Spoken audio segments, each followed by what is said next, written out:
കഴിഞ്ഞ ദിവസം പെയ്ത ശക്തമായ മഴയിൽ ഏലപ്പാറ കോഴിക്കാനം 11-ാം വാർഡിലെ അംഗനവാടിയുടെ സംരക്ഷണ ഭിത്തിയുടെ കൽക്കെട്ടിടിഞ്ഞു. നിലവിൽ അപകടകരമായ സാഹചര്യത്തിൽ കൽക്കെട്ട് നിലകൊള്ളുന്നത് സമീപത്തെ വീടുകൾക്കും ഭീഷണിയാണ്.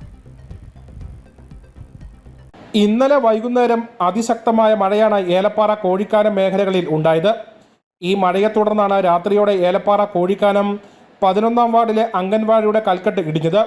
തുടർന്നുള്ള ദിവസങ്ങളിൽ മഴ ശക്തമായി ഉണ്ടായാൽ ബാക്കി ഭാഗം കൂടി ഇടിയാനുള്ള സാധ്യത ഏറെയാണ്. ഇത് സമീപത്തെ വീടുകൾക്കും ഭീഷണിയായി മാറുന്നതായി ഇവിടെയുള്ള ആളുകൾ പറയുന്നു. 11-ാം വാർഡിൽ അംഗൻവാടി കെട്ടിടത്തിൻ്റെ സൈഡ് ഭിത്തി കഴിഞ്ഞ രാത്രി ശക്തമായ മഴയിൽ ഇടിഞ്ഞു പോയി. ഇത് രണ്ടാമത്തെ പ്രാവശ്യമാണ്. ഇനി അത് ഇടിയുവാണെങ്കിൽ എൻ്റെ വീടിൻ്റെ ഭിത്തിയിലോട്ട് വീഴും, വീടിന് കേടുപാടുണ്ടാകും.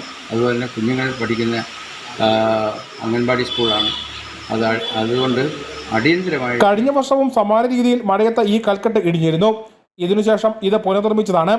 ബലവത്തായ രീതിയിൽ കൽക്കെട്ട് നിർമ്മിക്കാത്തതാണ് ഇടിയാനുള്ള കാരണമായി ആളുകൾ ചൂണ്ടിക്കാണിക്കുന്നത്.